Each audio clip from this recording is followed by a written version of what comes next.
미운 놈을 향해 미움을 표현하는 것은 개인의 경우라면 그리할 수 있겠죠.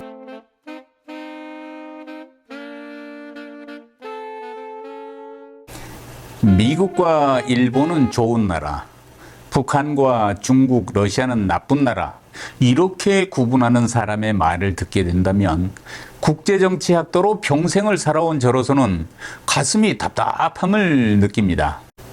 근데 그런 사람이 가끔 있거든요.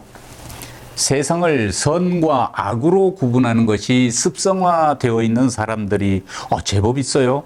한미일 북중러 대결 구도로 한반도 위기를 고조시키는 것은 국가의 운명과 국민의 목숨을 담보로 도박을 벌이는 겁니다. 제가 너무 심했습니까? 이번 미국 방문 외교는 후유증을 남긴 것 같습니다. 미국의 해구사는 더 튼튼해졌다고 하는데 한반도 정세는 오히려 더 불안해질 것 같기 때문입니다. 북한, 중국, 러시아와의 관계는 악화하고 있습니다. 윤석열 대통령이 무엇을 잘못한 걸까요? 윤 대통령은 가치동맹이라는 용어를 반복해서 사용하고 있습니다. 동포 간담회에서 양국은 자유와 인권 그리고 보편적 가치를 공유하고 이를 근간으로 국제사회의 연대를 실천해 나가는 최상의 파트너라면서 한미동맹은 이익을 거래하는 게 아니고 자유수호를 위해 피로 맺어진 동맹이라고 했습니다. 한미 관계를 혈맹으로 규정한 것입니다. 과거 대통령들도 한미 동맹을 강조하기 위해 이 정도 표현은 자주 했습니다. 문제는 윤 대통령의 발언이 과거 대통령들 수준의 레토릭이 아니라는 데 있습니다. 윤 대통령은 평생 검사를 한 사람입니다. 세상에는 두 종류의 사람이 있어요. 보통 사람과 범죄자. 정치를 흑백 논리에 따라 선과 악의 대결로 파악하는 경향이 있다고 말합니다. 한 번도 맞닥뜨려 본 적 없지만 저도 그렇게 생각합니다. 미워하는 마음이 부글부글 끓어오를 때 힘이 나는 분 아닌가 이런 생각이 든다니까요. 대결 구도가 그의 머릿속을 온통 지배하고 있는 겁니다. 야당과 시민사회를 색깔론으로 공격했던 4.19 기념사를 미국 상하원 합동회의 연설에서 그대로 반복했습니다. 국내 정치를 바라보는 이러한 색깔론을 윤 대통령은 국제정치에도 그대로 투영하는 것으로 보입니다. 한국과 미국과 일본은 자유의 가치를 공유하는 동맹, 즉 우리 편으로, 그리고 이와 맞서는 북한과 중국과 러시아는 우리가 물리쳐야 할 전체주의 세력으로 아주 선명하게 구분된다는 생각을 갖고 있는 겁니다. 실제로 이번 한미 공동성명에서 대만 해협의 평화와 안정 유지의 중요성을 재확인했죠.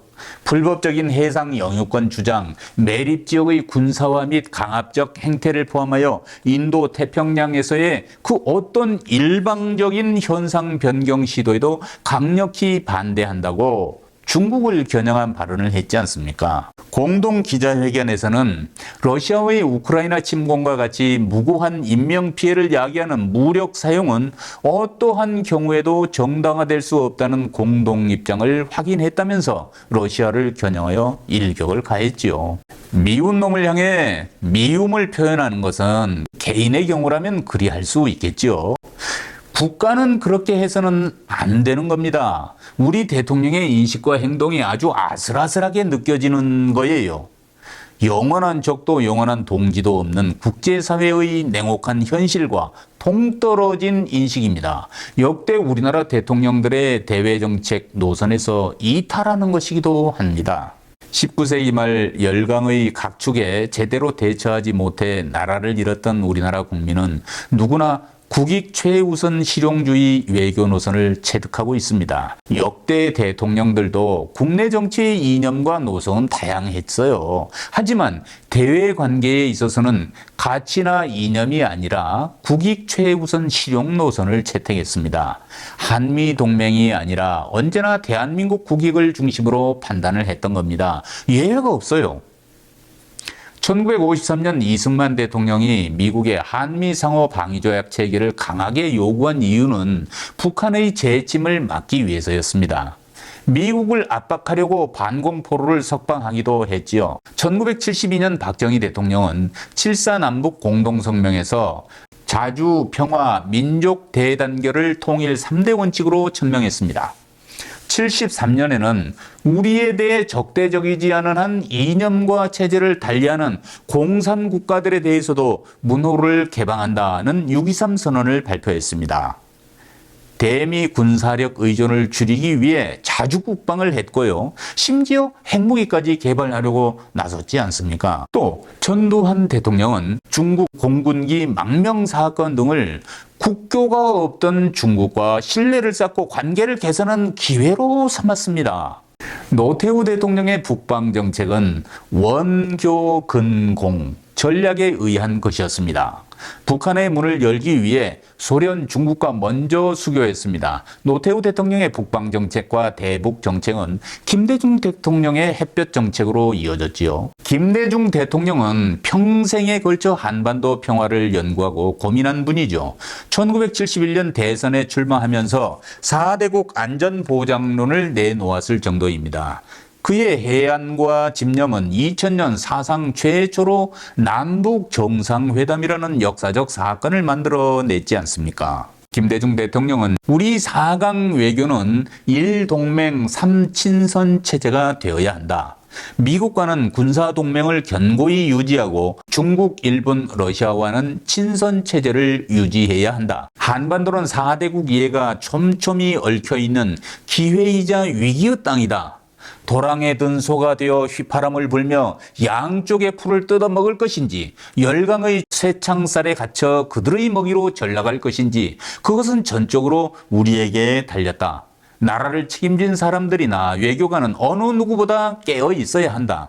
노무현 대통령은 대통령이 되기 전에는 반미주의자면 어떠냐고 했지만 대통령이 돼서는 한미 자유무역협정을 체결하고 이라크 파병도 했습니다. 국익이 중요했기 때문입니다. 실용주의를 내세웠던 이명박 대통령은 어땠나요? 그는 대통령이 되기 훨씬 전부터 중국을 드나든 경험이 있습니다. 1988년 아시아 수영연맹 회장 자격으로 광저우를 방문했고 91년에는 민간 사절단으로 정주영 회장과 함께 베이징을 방문했지요. 이명박 대통령이 당선되자 한중 관계를 어떻게 다룰지 관심이 쏠렸습니다. 기대와 우려가 교차한 것입니다. 이명박 대통령은 한미 동맹을 강화하면서도 한중 관계를 진전시킬 수 있다는 점을 중국에 이해시키는 데 주력했습니다. 중국 국빈 방문을 계기로 양국 관계는 전면적 협력 동반자 관계에서 전략적 협력 동반자 관계로 격상됐습니다. 사업가다운 수완을 잘 발휘했습니다. 윤 대통령은 검사 시절 이명박 대통령 때가 가장 쿨했다고 평가한 일이 있습니다. 대통령이 된 뒤에는 여론의 반대를 무릅쓰고 사명까지 해줬습니다. 이명박 대통령의 참모들을 요직에 많이 기용했습니다. 외교안보 실세 김태우 국가안보실 1차장이 그 대표 아닙니까?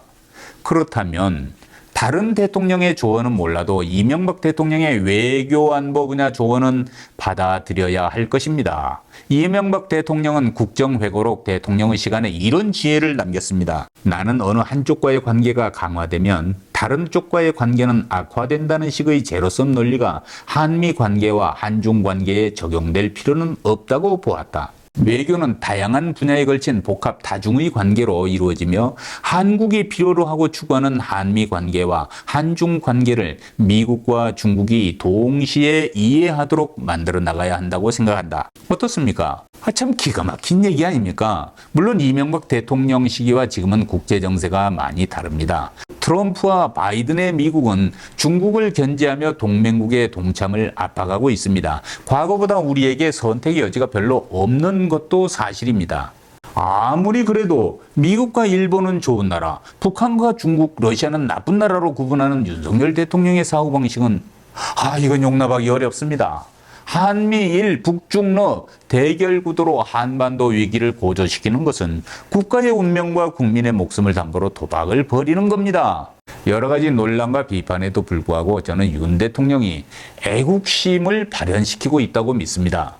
윤 대통령이 미국 방문 뒤에 시급히 해야 할 일이 두 가지 있죠. 첫째는 악화 일로로 치닫고 있는 중국, 러시아와의 관계를 적극적으로 개선해야 합니다.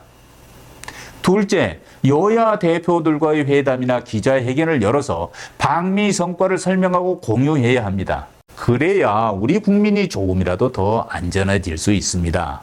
그래야 실패하지 않을 겁니다. 가슴이 답답합니다. 윤석열 대통령의 애국심을 믿어보겠습니다.